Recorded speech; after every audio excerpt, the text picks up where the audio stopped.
Hello friends, ಎಲ್ಲರಿಗೂ ನಮಸ್ಕಾರ. ಇವತ್ತಿನ ನನ್ನ recipe requested recipe, healthy and tasty north ಕರ್ನಾಟಕದ ಸಾಂಪ್ರದಾಯಿಕ ರೆಸಿಪಿ ಬಜ್ಜಿ ಪಲ್ಯ. ಈ ರೆಸಿಪಿಯನ್ನು ರಿಕ್ವೆಸ್ಟ್ ಮಾಡಿದವರು ಈರಪ್ಪ ಪಾವಟೆ, ಗೀತಾ, ಆಶಾ, ಶ್ರೇಯಾ, ಸ್ಮಿತಾ, ಸವಿತಾ ಮತ್ತು ವಿಜಯಲಕ್ಷ್ಮಿ. ಇನ್ನು ಕೆಲವರು ಈ ರೆಸಿಪಿಯನ್ನು ರಿಕ್ವೆಸ್ಟ್ ಮಾಡಿದ್ದಾರೆ, ಆದರೆ ಅವರು ತಮ್ಮ ಹೆಸರನ್ನು ಅದರಲ್ಲಿ ಮೆನ್ಷನ್ ಮಾಡಿಲ್ಲ. ಫ್ರೆಂಡ್ಸ್, ನೆಕ್ಸ್ಟ್ ಟೈಮ್ ನೀವು ಯಾವುದಾದ್ರೂ ರೆಸಿಪಿಯನ್ನು ರಿಕ್ವೆಸ್ಟ್ ಮಾಡಿದಾಗ ಪ್ಲೀಸ್ ನಿಮ್ಮ ಮತ್ತು ನಿಮ್ಮ ಊರಿನ ಹೆಸರು ಹೇಳಿ. ಈ ಬಜ್ಜಿ ಪಲ್ಯನ ಉತ್ತರ ಕರ್ನಾಟಕದ ಕೆಲವು ಜಿಲ್ಲೆಗಳಲ್ಲಿ ಎಳ್ಳಮಾಸಿ ದಿನ ಮಾಡ್ತಾರೆ. ಇನ್ನು ಕೆಲವು ಜಿಲ್ಲೆಗಳಲ್ಲಿ ಸಂಕ್ರಾಂತಿ ಹಿಂದಿನ ದಿನ ಬರುವ ಭೋಗಿ ಹಬ್ಬಕ್ಕೆ ಮಾಡ್ತಾರೆ. ಇದಕ್ಕೆ ಕೆಲವು ಕಡೆ ಗಜ್ಜಿ ಬಿಜಿ ಪಲ್ಯ ಅಂತ ಕೂಡ ಕರೀತಾರೆ. ಈ ಬಜ್ಜಿ ಪಲ್ಯ ಸಜ್ಜಿ ರೊಟ್ಟಿ, ಸಜ್ಜಿ ಕಡುಬು ಮತ್ತು ಜೋಳದ ಕಡಕ್ ರೊಟ್ಟಿ ಜೊತೆ ತಿನ್ನಲು ತುಂಬಾ ಚೆನ್ನಾಗಿರುತ್ತದೆ. ಫ್ರೆಂಡ್ಸ್, ಇದು ವರ್ಷಕ್ಕೆ ಒಂದ್ಸಲ ಮಾಡುವಂತ ಹಬ್ಬದ ವಿಶೇಷ ಪಲ್ಯ. ಈ ಬಜ್ಜಿ ಪಲ್ಯದಲ್ಲಿ ತುಂಬಾ ವಿಧವಾದ ಕಾಳು, ತರಕಾರಿ, ಬೇಳೆ ಮತ್ತು ಸೊಪ್ಪುಗಳನ್ನು ಹಾಕ್ತಾರೆ.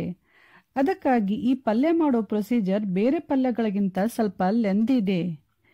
ಯಾವುದೇ ಸ್ಟೆಪ್ ಅನ್ನು ನೀವು ಮಿಸ್ ಮಾಡಿದ್ರೂ ಕೂಡ ಪಲ್ಯ ಚೆನ್ನಾಗಾಗಲ್ಲ.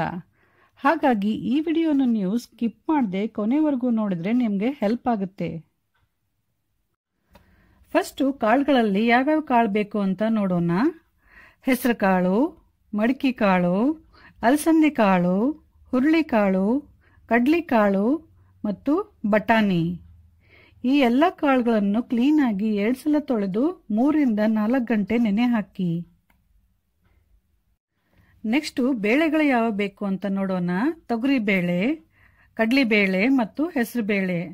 ಈ 3 ಬೇಳೆಗಳನ್ನು ಕ್ಲೀನಾಗಿ ತೊಳೆದು ಸ್ವಲ್ಪ ಅರಿಶಿನ ಪುಡಿ ಹಾಕಿ ಕುಕ್ಕರಲ್ಲಿ 3 ವಿಷಲ್ ಕೂಗಿಸ್ಕೊಳ್ಳಿ. ತೊಗರಿ ಬೇಳೆ ಸ್ವಲ್ಪ ಜಾಸ್ತಿ ಇರಬೇಕು, ಕಡ್ಲಿಬೇಳೆ ಮತ್ತು ಹೆಸರು ಬೇಳೆನ ಸ್ವಲ್ಪ ಕಡಿಮೆ ಹಾಕಬೇಕು. ಫ್ರೆಂಡ್ಸ್, ಇಲ್ಲಿ ತರಕಾರಿ, ಸೊಪ್ಪು, ಬೇಳೆ, ಕಾಳು ಎಲ್ಲ ನಿಮ್ಮ ಇಷ್ಟದ ಪ್ರಕಾರ ನೀವು ಹೆಚ್ಚು ಕಮ್ಮಿ ಹಾಕೋಬಹುದು. ಮತ್ತೆ ತರಕಾರಿಗಳಲ್ಲಿ ಯಾವುದೆಲ್ಲ ತರಕಾರಿ ಬೇಕು ಅಂತ ನೋಡೋಣ. ಬದನೆಕಾಯಿ, ಟೊಮೆಟೊ, ಕಾಯಿ ಟೊಮೆಟೊ, ಹೀರೆಕಾಯಿ, ಸೌತೆಕಾಯಿ, ಚಪ್ಪರದ ಅವರೆಕಾಯಿ, ಕ್ಯಾರೆಟ್, ಬೀನ್ಸ್, ಆಲೂಗಡ್ಡೆ, ಈರುಳ್ಳಿ, ಅವರೆಕಾಯಿ ಮತ್ತು ನವಿಲುಕೋಸು. ಇಷ್ಟೇ ಅಲ್ಲದೆ ಫ್ರೆಂಡ್ಸ್, ಬಾರೆಹಣ್ಣು, ಪೇರುಹಣ್ಣು, ಹಸಿ ಕಡ್ಲಿಕಾಳು ಮತ್ತು ಹಸಿ ಕಡ್ಲಿ ಸೊಪ್ಪು, ಈ 4 ಸಾಮಗ್ರಿಗಳನ್ನು ಕಂಪಲ್ಸರಿ ಈ ಬಜ್ಜಿ ಪಲ್ಯಕ್ಕೆ ಹಾಕ್ತಾರೆ. ಈ 4 ಸಾಮಗ್ರಿಗಳು ನಮ್ಮ ಊರಲ್ಲಿ ಸಿಗ್ಲಿಲ್ಲ ಫ್ರೆಂಡ್ಸ್, ಹಾಗಾಗಿ ನಾನು ಹಾಕಕ್ಕಾಗಲಿಲ್ಲ. ನಿಮ್ಮೂರಲ್ಲಿ ಏನಾದರೂ ಸಿಕ್ಕರೆ ಖಂಡಿತ ಹಾಕಿ.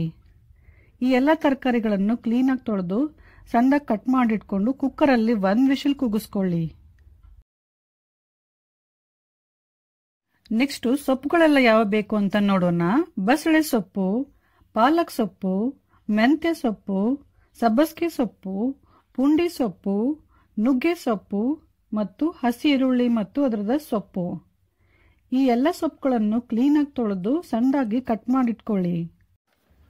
ತರಕಾರಿ, ಸೊಪ್ಪು, ಬೇಳೆ, ಕಾಳು ಎಲ್ಲ ರೆಡಿ ಮಾಡ್ಕೊಂಡ್ಮೇಲೆ ನಂತರ ನಾವಿವಾಗ ಬಜ್ಜಿ ಪಲ್ಯಕ್ಕೆ ಹಾಕಲು ಒಂದು ಮಸಾಲೆ ಪುಡಿ ರೆಡಿ ಮಾಡ್ಕೋಬೇಕು. ಅದಕ್ಕೇನೆಲ್ಲ ಸಾಮಗ್ರಿ ಬೇಕು ಅಂತ ನೋಡೋಣ. ಈ ರೆಸಿಪಿ ಇಷ್ಟ ಆದರೆ ವಿಡಿಯೋ ಕೆಳಗಡೆ ಇರುವ ಲೈಕ್ ಬಟನ್ ಅನ್ನು ಪ್ರೆಸ್ ಮಾಡಿ. ಹೊಸ ವಿಡಿಯೋಗಳ ನೋಟಿಫಿಕೇಶನಿಗಾಗಿ ಬೆಲ್ ಐಕನ್ ಅನ್ನು ಪ್ರೆಸ್ ಮಾಡಿ. ಇನ್ನಷ್ಟು ನಾರ್ತ್ ಕರ್ನಾಟಕದ ರೆಸಿಪಿಗಳಿಗಾಗಿ ನಮ್ಮ ಚಾನಲ್ ಪಾಕಶೃಂಗಾರವನ್ನು ಸಬ್ಸ್ಕ್ರೈಬ್ ಮಾಡೋದು ಮಾತ್ರ ಮರಿಬೇಡಿ. ತೊಗರಿ ಬೇಳೆ, ಹೆಸರು ಬೇಳೆ, ಕಡ್ಲಿಬೇಳೆ, ಜೀರಿಗೆ, ಅಕ್ಕಿ, ಧನಿಯಾ, ಮೆಣಸು, ಚಕ್ಕೆ ಮತ್ತು ಲವಂಗ.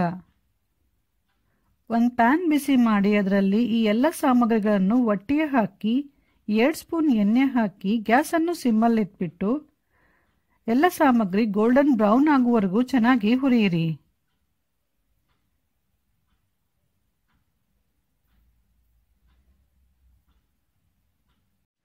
ಎಲ್ಲ ಸಾಮಗ್ರಿ ಫುಲ್ ತಣ್ಣಗಾದ್ಮೇಲೆ ಮಿಕ್ಸಿಗೆ ಹಾಕ್ಬಿಟ್ಟು ನೈಸ್ ಆಗಿ ಪುಡಿ ಮಾಡ್ಕೊಳ್ಳಿ. ಈಗ ಬಜ್ಜಿ ಪಲ್ಯಕ್ಕೆ ಹಾಕಲು ಮಸಾಲೆ ರೆಡಿ ಆಗಿದೆ. ನೆಕ್ಸ್ಟು ಪಲ್ಯ ಮಾಡಲು ಬೇರೆ ಏನೆಲ್ಲ ಸಾಮಗ್ರಿ ಬೇಕು ಅಂತ ನೋಡೋಣ. ಹುರಿದ ಶೇಂಗಾ ಪುಡಿ, ಹುರಿದ ಗುರೆಳ್ ಪುಡಿ ಅಥವಾ ಹುಚ್ಚಳ್ ಪುಡಿ, ಹಸಿ ಖಾರ, ಜಜ್ಜಿದ ಶುಂಠಿ ಮತ್ತು ಬೆಳ್ಳುಳ್ಳಿ, ಹುಣಸೆ ರಸ, ಎಣ್ಣೆ, ಸಾಸಿವೆ, ಜೀರಿಗೆ, ಇಂಗು, ಕರಿಬೇವು, ಉಪ್ಪು, ಅರಿಶಿನ ಪುಡಿ ಮತ್ತು ಬೆಲ್ಲ. ಫ್ರೆಂಡ್ಸ್, ಇವಾಗ 4 ಗಂಟೆ ಆಗಿದೆ. ಕಾಳೆಲ್ಲ ಚೆನ್ನಾಗಿ ನೆಂದಿದೆ.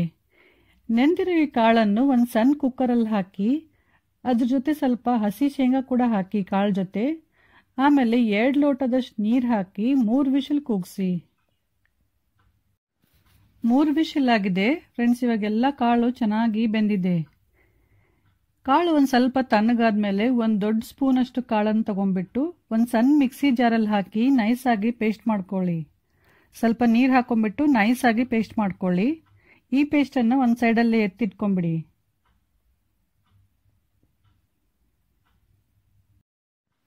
ನೆಕ್ಸ್ಟ್ ಇವಾಗ ಈ ಕಾಳಿನ ಕುಕ್ಕರಲ್ಲಿ ಕಟ್ ಮಾಡಿಟ್ಟ ಎಲ್ಲ ಸೊಪ್ಪುಗಳನ್ನು ಹಾಕಿ. ಆಮೇಲೆ ಮೊದಲು ಬೇಯಿಸಿಟ್ಟ ತರಕಾರಿಗಳನ್ನು ಹಾಕಿ. ನಂತರ ಬೇಯಿಸಿಟ್ಟ ಬೇಳೆಗಳನ್ನು ಹಾಕಿ ಅವಶ್ಯಕತೆ ಬಿದ್ದರೆ ಸ್ವಲ್ಪ ನೀರು ಹಾಕಿ, ಇಲ್ಲಾಂದ್ರೆ ಏನು ಬೇಡ. ಲಿಡ್ ಕ್ಲೋಸ್ ಮಾಡಿಬಿಟ್ಟು 1 ವಿಷಲ್ ಕೂಗಿಸ್ಕೊಳ್ಳಿ. ಕುಕ್ಕರ್ ರೆಡಿ ಆಗುವವರೆಗೂ ಪಲ್ಯಕ್ಕೆ ಒಗ್ಗರಣೆ ಹಾಕಿ ರೆಡಿ ಮಾಡ್ಕೊಳ್ಳೋಣ. ಅದಕ್ಕೊಂದು ಕಡಾಯಿ ಬಿಸಿ ಮಾಡೋಕ್ಕಿಡಿ. ಕಡಾಯಿ ಬಿಸಿ ಆದಮೇಲೆ ಅದಕ್ಕೆ ಎಣ್ಣೆ ಹಾಕಿ. ಈ ಪಲ್ಯಕ್ಕೆ ಸ್ವಲ್ಪ ಎಣ್ಣೆ ಜಾಸ್ತಿನೇ ಬೇಕು. ಎಣ್ಣೆ ಚೆನ್ನಾಗಿ ಕಾಯ್ದ ನಂತರ ಸಾಸಿವೆ ಹಾಕಿ. ಸಾಸಿವೆ ಸ್ವಲ್ಪ ಸಿಡಿದ ನಂತರ ಜೀರಿಗೆ, ಕರಿಬೇವು, ಇಂಗು, ಜಜ್ಜಿದ ಶುಂಠಿ ಮತ್ತು ಬೆಳ್ಳುಳ್ಳಿ ಹಾಕಿ ಸ್ವಲ್ಪ ಹುರಿಯಿರಿ.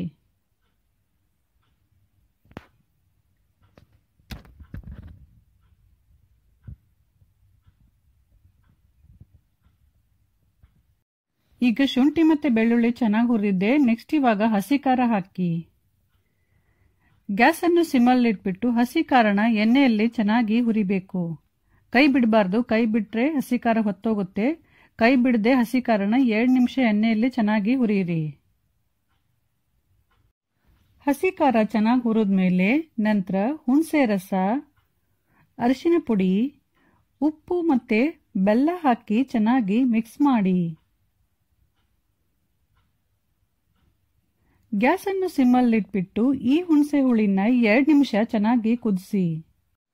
ಫ್ರೆಂಡ್ಸ್, ಇವಾಗ 2 ನಿಮಿಷ ಆಯಿತು ಹುಣಸೆ ಹುಳಿ ಕುದೀತಾ ಇದ್ದು.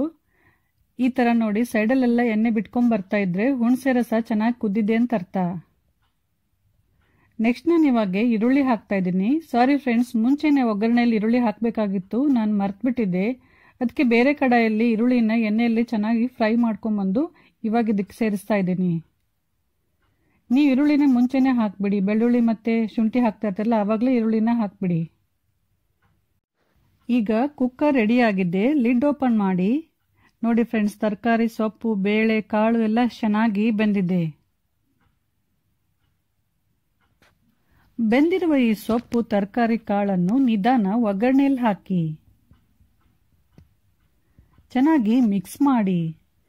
ನೀರೇನಾದರೂ ಕಡಿಮೆ ಇದ್ರೆ 1 ಲೋಟದಷ್ಟು ನೀರು ಹಾಕಿ. ನೀರನ್ನು ಸ್ವಲ್ಪ ಬಿಸಿ ಮಾಡಿ ಹಾಕಿ. ಇಲ್ಲಿ ನನ್ನ ಕಡಾಯಲ್ಲಿ ನೀರು ಸಾಕಷ್ಟಿದೆ, ಹಾಗಾಗಿ ನಾನು ನೀರು ಹಾಕ್ತಾ ಇಲ್ಲ. ನೆಕ್ಸ್ಟ್ ಇವಾಗ ಒಂದು ಕಡ್ಗೋಲ್ನಿಂದ ಎಲ್ಲ ತರಕಾರಿ ಮತ್ತು ಸೊಪ್ಪನ್ನು ಸ್ಮ್ಯಾಶ್ ಮಾಡಿ. ತರಕಾರಿ, ಸೊಪ್ಪು, ಬೇಳೆ, ಕಾಳು ಎಲ್ಲ ಚೆನ್ನಾಗಿ ಮಿಕ್ಸ್ ಆಗಬೇಕು. ಆಮೇಲೆ ಇವಾಗ ಇದಕ್ಕೆ ಮುಂಚೆ ರುಬ್ಬಿಟ್ಕೊಂಡ ಕಾಳಿನ ಪೇಸ್ಟನ್ನು ಹಾಕಿ. ನಂತರ ಹುರಿದ ಶೇಂಗಾ ಪುಡಿ, ಹುರಿದ ಗುರೆಳ್ಳು ಪುಡಿ ಹಾಕಿ ಚೆನ್ನಾಗಿ ಮಿಕ್ಸ್ ಮಾಡಿ. ನಂತರ ಪಲ್ಯನ 5 ರಿಂದ 6 ನಿಮಿಷ ಚೆನ್ನಾಗಿ ಕುದಿಸಿ. ಮಧ್ಯ ಕೈ ಆಡಿಸ್ತಾರೆ, ಇಲ್ಲಾಂದ್ರೆ ಪಲ್ಯ ಹೊತ್ತೋಗುತ್ತೆ. 5 ರಿಂದ 6 ನಿಮಿಷ ಪಲ್ಯನ ಚೆನ್ನಾಗಿ ಕುದಿಸಿದ್ಮೇಲೆ ನಂತರ ಮುಂಚೆ ಪುಡಿ ಮಾಡಿಟ್ಕೊಂಡ ಮಸಾಲೆ ಪುಡಿನ ಹಾಕಿ. ಪುಡಿನ ಎಲ್ಲ ಕಡೆ ಚೆನ್ನಾಗಿ ಸ್ಪ್ರೆಡ್ ಮಾಡಬೇಕು. ಒಂದೇ ಕಡೆ ಹಾಕಬಾರ್ದು. ಒಂದೇ ಕಡೆ ಹಾಕಿದ್ರೆ ಗಂಟಾಗುತ್ತೆ. ನಿಧಾನ ಚೆನ್ನಾಗಿ ಮಿಕ್ಸ್ ಮಾಡಿ.